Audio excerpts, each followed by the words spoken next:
ఆయన మన బోధకుడు, మనము ఆయన శిష్యులము. సో యేసుక్రీస్తునందు విశ్వాసం ఉంచడం బట్టి ఆయన మనకు బోధకుడుగా ఉంటాడు, మనం ఆయనకు శిష్యులుగా చేయబడతాం. యేసుక్రీస్తు కూడా ఒక మాట అంటాడు, ఏమంటాడు? మీరు వెళ్ళి సమస్త జనుల్ని నాకు శిష్యులుగా చేయండి అని అంటారు. అంటే ఎవరైతే, అంటే ఆ కాలంలో ఉన్నటువంటి ఈ 12 మంది శిష్యులే కాదు, కానీ ఆయన ఆ శిష్యుల ద్వారా ఎంతమంది అయితే విశ్వసిస్తున్నారో వారందరూ కూడా ఆయనకు శిష్యులుగా చేయబడుతున్నారు కదా. సో వారి ద్వారా కొంతమంది శిష్యులుగా చేయబడ్డారు, వారి ద్వారా ఇంకొంతమంది శిష్యులుగా చేయబడ్డారు. ఇలాగూ మన దగ్గరికి వచ్చేటప్పటికి మనం కూడా ఆయనకు శిష్యులుగా చేయబడుతూ ఉన్నాం. ఇక్కడ బోధకునికి శిష్యులకు ఉండేటువంటి సంబంధం, బోధకుడు ఏం చేస్తాడు, శిష్యులు ఏమి చేయాలి అనేటువంటి విషయాన్ని నేను మీ ముందు పెట్టడానికి ప్రయత్నం చేస్తాను. అయితే మొదటగా బోధకుడు ఏం చేస్తాడు అనే దాని గురించి మాట్లాడిన తర్వాత నేను శిష్యులను గురించి మాట్లాడతాను. సో బోధకునికి శిష్యులకు మధ్య ఉండేటువంటి సంబంధం ఏంటిది అంటే, బోధకుడు నేర్పిస్తాడు కదా, బోధకుడు నేర్పిస్తాడు, శిష్యులు ఏం చేయాలి, నేర్చుకోవాలి. యేసుక్రీస్తు ఒక మాట అంటాడు, మత్తయి సువార్త 11వ అధ్యాయంలో 28వ వచనంలో ఏమంటాడు? సమస్త జనులారా నా యొద్దకు రండి, నేను మీకు విశ్రాంతిని కలిగజేత్తును, నేను సాత్వికుడును దీన మనస్సు గలవాడను గనుక మీ మీద నా కాడి ఎత్తుకొని నా యొద్ద నేర్చుకొనుడి. ఏమంటున్నాడు? నా యొద్ద నేర్చుకోండి అని అంటున్నాడు. ఈయన ఎవరు? సాత్వికుడు దీన మనస్సు కలవాడు కనుక నా యొద్ద మీరు నేర్చుకోండి, నేను మీకు నేర్పిస్తాను. నేను సాత్వికుడను దీన మనస్సు గలవాడను కనుక మీరు నా యొద్ద నేర్చుకోండి అని అంటున్నాడు. అంటే ఆయన బోధకుడు, ఆయన మనకు నేర్పిస్తాడు. మనం ఏంటిది? మనం ఆయనకు శిష్యులము, మనం ఆయన యొద్ద నేర్చుకోవాలి, మనం ఆయన యొద్ద నేర్చుకోవాలి. సో యోహాను సువార్త 13:13లో ఏం నేర్పిస్తున్నాడు ప్రభు? మీకు మాదిరిగా నేను చేశాను, మీ పాదములు నేను కడిగాను కదా, మీరు కూడా ఒకరి పాదాలు ఒకరు కడగండి అని అన్నాడు. అందుగురించే ఆయన ఏమన్నాడు? నేను దీన మనస్సు గలవాడను సాత్వికుడను, మీరు నా యొద్ద నేర్చుకోండి అని అంటున్నాడు. అలాగే ఇక్కడ నేర్పిస్తున్నాడు. ఎలా నేర్పిస్తున్నాడు? ఆయనే వచ్చేసి ఏం చేశాడు? శిష్యుల యొక్క పాదాలు కడిగారు. ఆ పాదాలు కడిగేటప్పుడు ఆయన తన యొక్క పై వస్త్రం తీసుకొని ఒక టవాలు చుట్టుకొని వారి పాదాలు కడిగి ఆ టవాలతో వారి పాదాలను తుడిచాడు. సర్వోన్నతుడైనటువంటి ఆయన మనుషుల పాదాలు కడగడం అనేది ఒకసారి ఆలోచించండి. ఎందుకు చేశాడంటే మాదిరి, మనం కూడా ఒకరి పాదములు ఒకరు కడగాలని. నిజంగా అంటే మనం వెళ్ళి పాదాలను పట్టుకి కడగడము అని కాదు, కడిగితే తప్పేమి లేదు, కానీ దాని అర్థం ఏంటిది? పాదాలు కడగడం అంటే తగ్గించుకోవడము, వారిని యోగ్యులుగా ఎంచడము కదా. తను తాను ఎలా తగ్గించుకున్నాడో చూపించాడు. మనము పాదాలని కడిగి తగ్గించుకోవడం అని కాదు, మన యొక్క ప్రవర్తనలో తగ్గింపుతనం అనేది కనబడాలి. ఆయన నేర్పిస్తున్నాడు, ఎందుకంటే ఆయన దీన మనస్సు గలవాడు, సాత్వికుడు కనుక ఆయన నేర్పిస్తాడు, ఆయన నేర్పిస్తాడు. సో ఇక్కడ ఆయన నేర్పిస్తున్నాడు. అలాగే చూసినట్లయితే మనము ఈ బోధకుడు ఏం చేస్తాడు అంటే తన శిష్యులకు వివరించి బోధిస్తాడు. చూడండి మత్తయి సువార్తలోనికి వస్తే, మత్తయి సువార్త 13వ అధ్యాయము 10 నుంచి 15 వచనాల వరకు చదవండి. తర్వాత శిష్యులు వచ్చి, నీవు ఉపమాన రీతిగా వారితో ఎందుకు మాట్లాడుచున్నావని ఆయనను అడగగా, వారికి అనుగ్రహింపబడలేదు, కలిగిన వానికి ఇయ్యబడును, వానికి సమృద్ధి కలుగును, లేని వానికి కలిగినది వాని యొద్ద నుంచి తీసివేయబడును, మరియు చూచుచుండియు చూడరు, వినుచుండియు వినకయు గ్రహింపకయు నున్నారు. ఇందు నిమిత్తము నేను ఉపమాన రీతిగా వారికి బోధించుచున్నాను. ఎందుకు ఉపమాన రీతిగా ఆయన బోధిస్తున్నాడు?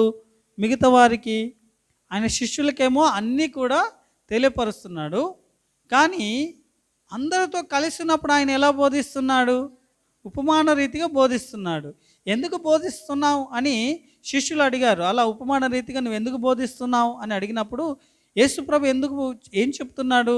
పరలోక రాజ్య మర్మములు ఎరుగుట మీకు అనుగ్రహింపబడి ఉన్నది. చూడండి, పరలోక రాజ్య మర్మాలు ఎరగడము అనేది శిష్యులకు అనుగ్రహింపబడి ఉన్నది. అనుగ్రహం అంటే ఏంటిది? పొందుకోవడం కదా, పొందుకోవడము. కృప అనేది అనుగ్రహం, పొందుకోవడం కదా.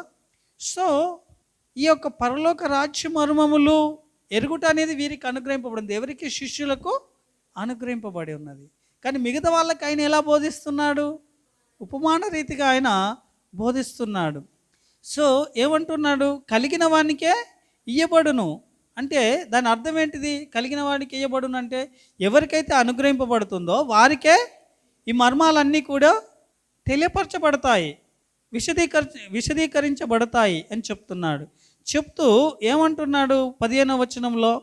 ఇందు నిమిత్తము నేను ఉపమాన రీతిగా వారికి బోధించుచున్నాను. ఎందు నిమిత్తం అనేది చెప్పాడు ఆయన కదా. మీకు అనుగ్రహింపబడింది కాబట్టి నేను మీతో ఇలాగ మాట్లాడుతున్నాను. కానీ అందరితో మాట్లాడేటప్పుడు ఎలా మాట్లాడుతున్నాను? ఉపమాన రీతిగా మాట్లాడుతున్నాను. అంటే దాని అర్థం ఏంటిది? అర్థమయ్యేటట్టు మాట్లాడుతున్నాడా యేసు ప్రభు? అర్థం కావద్దని మాట్లాడుతున్నాడా? ఇప్పుడు వీళ్ళతోని మాట్లాడినప్పుడు ఏమంటున్నాడు? మీకు రాజ్యమర్మములు ఎరుగుట అనుగ్రహింపబడి ఉన్నది అని చెప్తున్నాడు. మరి వారితో మాట్లాడినప్పుడు ఉపమాన రీతిగా మాట్లాడుతున్నావు కదా అంటే ఎందుకు మాట్లాడతా అని చెప్తున్నాడు? రాజ్యమర్మములు ఎరుగుట వాళ్లకు అనుగ్రహింపబడి లేదు, అంతేనా? అంటే దాని అర్థం ఏంటిది? ఉపమాన రీతికి ఎందుకు మాట్లాడుతున్నాడు ఆయన? అర్థం అవ్వాలనా? కన్ఫ్యూజ్ అవుతున్నారు. అవ్వద్దని మాట్లాడుతున్నాడా, కావాలని మాట్లాడుతున్నా? అర్థం కావద్దనే మాట్లాడుతున్నాడు ఆయన. దాని అర్థం ఏంటిది? అందరు ఉన్నప్పుడు ఉపమానాలుగా చెప్తున్నాడు, అది అర్థమైతలేదు. ఈవెన్ శిష్యులకు కూడా అర్థం కాలేదు. పైన చూసినట్లయితే విత్తువాని ఉపమానం గురించి చెప్తాడు. విత్తువాని ఉపమానం యొక్క భావం ఏంటిది, అర్థం ఏంటిది అని అన్నప్పుడు అయ్యో మీరు ఇది మీకు కూడా తెలియదా అని చెప్పేసి దాన్ని వివరించి చెప్తాడు. చెప్పిన తర్వాత వీళ్ళు ఏమంటారు? మరి ఎందుకు నువ్వు ఉపమాన రీతిగా మాట్లాడుతున్నావు, అక్కడ ఇవన్నీ చెప్పొచ్చు కదా అని అంటే, నో, అసలు పరలోక రాజ్య మర్మములు ఎరుగుట మీకు అనుగ్రహింపబడి ఉన్నది, కలిగిన వానికి ఇవ్వబడుతుంది. నీకు అనుగ్రహింపబడింది కాబట్టి నీకు తెలియపరచబడుతుంది. వాళ్ళకైతే అర్థం కాకుండా బోధిస్తున్నాను. ఎందుకు అంటే ఇక్కడ ప్రవచనమును చెప్తున్నాడు. ఏమంటున్నాడు 15వ వచనంలో? ఈ ప్రజలు కన్నులార చూచి చెవులార విని హృదయంతో గ్రహించి మనసు త్రిప్పుకొని నా వలన స్వస్థత పొందకుండునట్లు వారి హృదయము క్రొవ్వినది, వారి చెవులు వినుటకు మందములైనవి, వారు తమ కన్నులు మూసుకొని ఉన్నారు గనుక మీరు వినుట మట్టుకు విందురు కానీ గ్రహింపనే గ్రహింపరు, చూచుట మట్టుకు చూతురు కానీ ఎంత మాత్రమును తెలుసుకున్నారు అని యెషయా చెప్పిన ప్రవచనము వీరి విషయమై నెరవేరుచున్నది.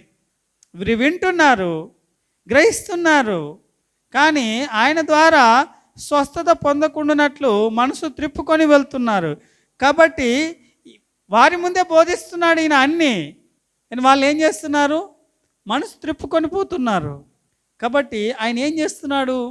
ఉపమాన రీతిగా బోధిస్తున్నాడు, ప్రవచనం నెరవేర్పు కొరకు కదా. ఎందుకు వాళ్ళకి అర్థం కావద్దని బోధిస్తున్నాడు? ఎందుకు అర్థం కావద్దని బోధిస్తున్నాడు? ఈ మాట మీరు చదివితే ఆశ్చర్యపడతారు. చూడండి, మార్కు సువార్త 4వ అధ్యాయం 9 నుంచి 12 వచనాల వరకు చదవండి. దేవుని రాజ్యమర్మం తెలుసుకుంటా మీకు అనుగ్రహింపబడి ఉన్నది కానీ అయ్యే మాట అర్థం చేసుకోండి. 12వ వచనమా, వెలుపల ఉండువారు ఒకవేళ దేవుని వైపు తిరిగి పాప క్షమాపణ పొందుదురని వారు చూచుటకైతే చూచియు కనగొనకను వినుటకైతే వినియు గ్రహింపక నుండుటకును అన్నీ ఉపమాన రీతిగా. ఇప్పుడు యేసు ప్రభు ఏం చెప్తున్నాడండి? యేసు ప్రభు ఏం చెప్తున్నాడు? ఆ వచనమును బట్టి 12వ వచనమును బట్టి వెలుపల ఉన్నటువంటి వారు ఒకవేళ దేవుని వైపు తిరిగి పాపక్షమాపణ పొందుదురని వారు చూచుటకైతే చూచి, తర్వాత ఏమంటున్నాడు? వినుటకైతే వినియు గ్రహింపక నుండునట్లు, గ్రహింపక ఉండునట్లు. వాళ్ళు గ్రహింపకూడదని అలానే అనుకున్నారా మీరు? అంటే శిష్యులకు అనుగ్రహింపబడి ఉన్నది. నిజంగా మనం రక్షింపబడినట్లు ఆయన ఏం చేశాడు? మనకు విషాదపరిచాడు, ఆ రాజ్యమర్మములను బయలుపరిచాడు. సత్యాన్ని గ్రహించినట్లు ఆయన మనల్ని వెలిగింపచేశాడు. వారికైతే ఎలా బోధించాడు? వెలుపల ఉన్నటువంటి వారికి అసలు చూస్తున్నారు, వింటున్నారు కానీ గ్రహించలేకపోతున్నారు. అలా బోధించాడు ఆయన. కానీ తన శిష్యులకు ఎలా బోధించాడు? అన్ని వివరంగా విత్తువాని ఉపమానం గురించి వివరంగా చెప్తాడు ఆయన కదా. సో విత్తువాడు విత్తుటకు బయలుదేరినప్పుడు ఏం జరిగింది కదా, అక్కడ ఎవరు ఫలిస్తారు, ఎవరిలో దేవుని వాక్యం ఫలించలేదు, సువార్త ఎందుకు ఫలించలేదు అనేటువంటి విషయాలని చెప్తాడు ఆయన. కానీ వాళ్ళతో మాట్లాడినప్పుడు కేవలం విత్తువాని ఉపమానం చెప్పేసి వెళ్ళిపోతాడు. విన్నారు చక్కగానే, కానీ గ్రహించలేదు కదా. అంటే ఆ అనుగ్రహము మనకు అనుగ్రహింపబడింది అంటే ఎంత ధన్యులమండి కదా. ఈరోజు చర్చిలో కూర్చుని వాక్యాన్ని వింటున్నాం, ఆయన దగ్గరికి వచ్చి ఉన్నామనంటే ఆయన మనకు విశదీకరించాడు, దాన్ని విపులంగా మనకు తెలియచేశాడు, అది గ్రహించే మనసుని మనకు అనుగ్రహించాడు ఆయన. ఆయన మన బోధకుడు.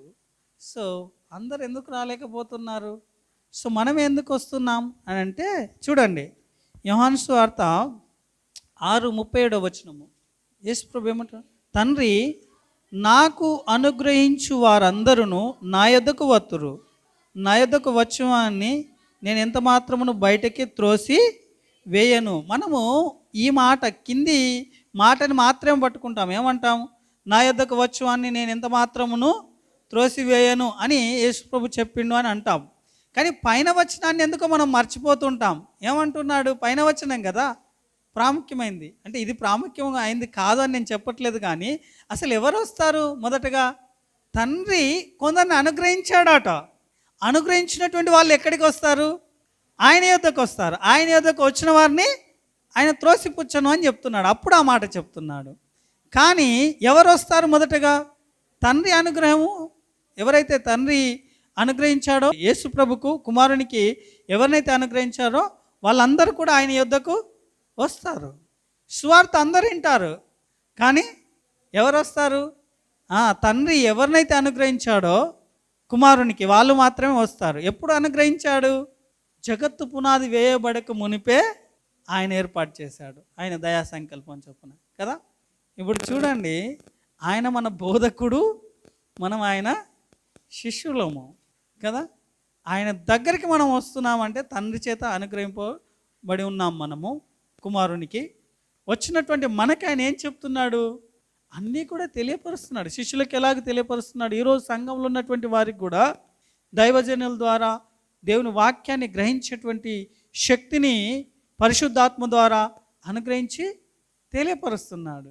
చాలామంది తప్పుడు బోధనలలో ఉంటారు కదా, అర్థం చేసుకునే విధంగా ఉంటారు, వాళ్ళు అలాగే అజ్ఞానంలోనే నశించిపోతుంటారు. కానీ నిజమైనటువంటి దేవుని బిడ్డలు ఎవరైతే ఉంటారో వారికి ఇవన్నీ కూడా సత్యాలు.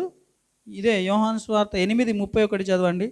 కాబట్టి యేసు తనను నమ్మిన యూదులతో, మీరు నా వాక్యమందు నిలిచిన వారైతే నిజముగా నాకు శిష్యులై ఉండి సత్యమును గ్రహించెదరు. శిష్యులు దేని అందు నిలిచి ఉంటారు, వాక్యమునందు నిలిచి ఉంటారు కదా. వాళ్ళు ఏం గ్రహిస్తారు, సత్యాన్ని గ్రహిస్తారు, ఎందుకంటే ఆయన బోధకుడు కదా, ఆయన బోధన గ్రహిస్తాడు. ఎవరైతే ఆయన శిష్యులుగా ఉండరో దాన్ని గ్రహించలేరు. సో ఆయనకు శిష్యులుగా ఎలా చేయబడతాం, ఆయన దగ్గరికి వచ్చి ఆయన అందు విశ్వాసం ఉంచడం బట్టి మనం శిష్యులుగా చేయబడతాం.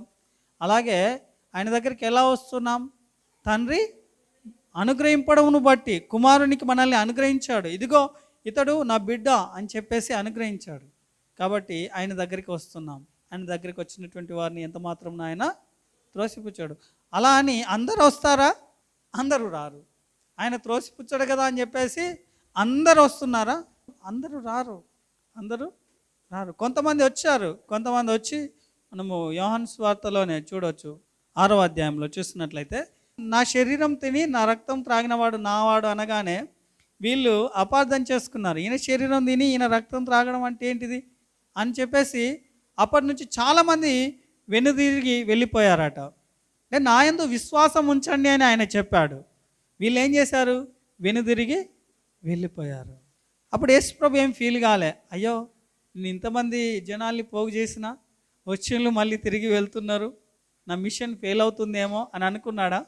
సో కాబట్టి మనము ఆయనకు శిష్యులుగా చేయబడ్డాం, ఆయన మనకు బోధకుడుగా ఉన్నాడు, ఆయన అన్నీ కూడా మనకు తెలియపరుస్తాడు. చూడండి, మొదటి యోహాను పత్రిక 2వ అధ్యాయం 27వ వచనం, అయితే మీరు పొందిన అభిషేకము మీలో నిల్చుచున్నది కనుక ఎవడునూ మీకు బోధింపనక్కరలేదు.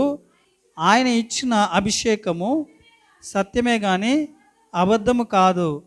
అది అన్నిటిని గూర్చి మీకు బోధించుచున్న ప్రకారంగాను ఆయన మీకు బోధించిన ప్రకారంగాను ఆయనలో మీరు నిలుచుచున్నారు. ఇక్కడ చూడండి, ఆయన మీకు బోధించిన ప్రకారము అని అంటున్నాడు.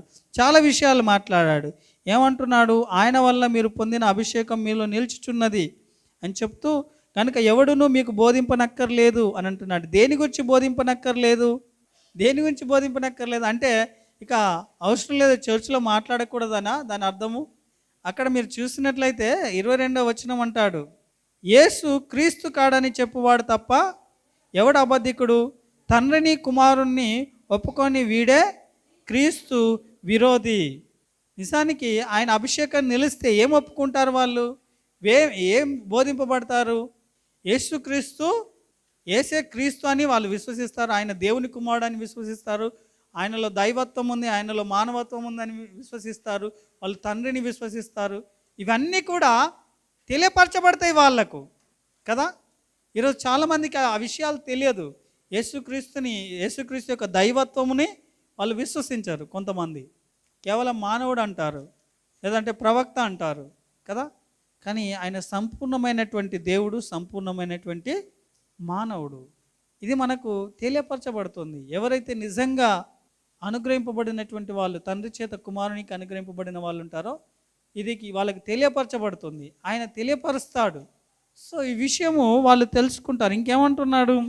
అది అన్నిటిని గురించి మీకు బోధించుచున్న ప్రకారముగాను ఆయన మీకు బోధించిన ప్రకారంగాను ఆయనలో మీరు నిలుచుచున్నారు అని అంటున్నాడు. కాబట్టి ఆయన అభిషేకం ద్వారా లేదా ఆయన ఆత్మ ప్రత్యక్షత ద్వారా అన్నీ కూడా మనము తెలుసుకుంటాం, సత్యాలను తెలుసుకుంటాం. ఈరోజు ఉన్నటువంటి మనము యేసుక్రీస్తు మన మధ్యలో ఉండకపోవచ్చు, కానీ ఆయన యొక్క పరిశుద్ధాత్మ ఉంది. ఆ ఆత్మ మనకు బోధిస్తుంటాడు, తెలియపరుస్తుంటాడు.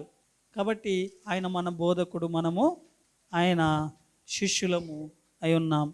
చూడండి, యోహాను సువార్త 6వ అధ్యాయం 66. నిజమైనటువంటి శిష్యులు ఏం చేస్తారు? వెంబడిస్తారు. ఎందుకు వెంబడించలేదు అంటే దానికి ముందు వచనాలు ఆయన చెప్పినటువంటి మాటలు వారికి నచ్చలేదు. ఏంటిది? మీరు నా శరీరం తిని నా రక్తం త్రాగాలి అని అనగానే ఈయన శరీరం తిని ఈయన రక్తం త్రాగడం ఏంటిది అని అనుకున్నారు. దాని అర్థం ఏంటిది? విశ్వాసం ఉంచడం అని దాని అర్థము. ఎందుకంటే ఇది బల్లని కూర్చున్న విషయం కాదు. ఎందుకంటే అప్పటికి యేసుక్రీస్తు మరణించలేదు కదా. సో ఆయన మరణానికి అప్పగింపబడే ముందు చెప్పినటువంటి మాటలు ఏంటిది? ఇది నా శరీరము, ఇది నా రక్తము, క్రొత్త నిబంధన వల్ల అయినటువంటి రక్తము అని చెప్పాడు కదా. కానీ అప్పటికి చెప్పలేదు ఆ విషయము. అంటే దాని అర్థం ఏంటిది? నా యందు విశ్వాసం ఉంచండి, నిజమైనటువంటి జీవాహారము నేను. మీ పితరులు మన్నాను తిని చనిపోయారు. వాళ్ళు పరలోకం నుంచి కురిచింది, అది మన్నా అంతా కూడా పరలోకం నుంచి కురిసింది. అయినప్పటికీ అది తిని ఏమయ్యారు? వాళ్ళు చచ్చిపోయారు. కానీ నా యందు విశ్వాసం ఉంచితే మీరు చచ్చిపోరు. ఎందుకంటే నిజమైనటువంటి జీవాహారం నేనే. నన్ను తినడం అంటే ఏంటి? నా యందు విశ్వాసం ఉంచడం చేత మీరు బ్రతుకుతారు అని చెప్తున్నాడు ఆయన. ఇది వాళ్ళకు నచ్చలేదు. ఇది ఒక కాంట్రవర్షియల్గా అనిపించి ఏం చేశారు? వెనుతిరిగి వెళ్ళిపోయారు. కానీ నిజమైనటువంటి శిష్యులు అలా వెళ్ళిపోరు, వాళ్ళు గ్రహిస్తారు కదా, వాళ్ళు గ్రహిస్తారు. తర్వాత చూసినట్లయితే మరి మనము ఎలాగూ శిష్యులుగా ఉండాలి. మత్తయి సువార్త 10వ అధ్యాయము 24వ వచనము. అప్పుడు యేసు తన శిష్యులను చూచి, ఎవడైనను నన్ను వెంబడింపగోరిన ఎడల తన్ను తాను ఉపేక్షించుకొని తన సిలువనెత్తుకొని నన్ను వెంబడింపవలెను.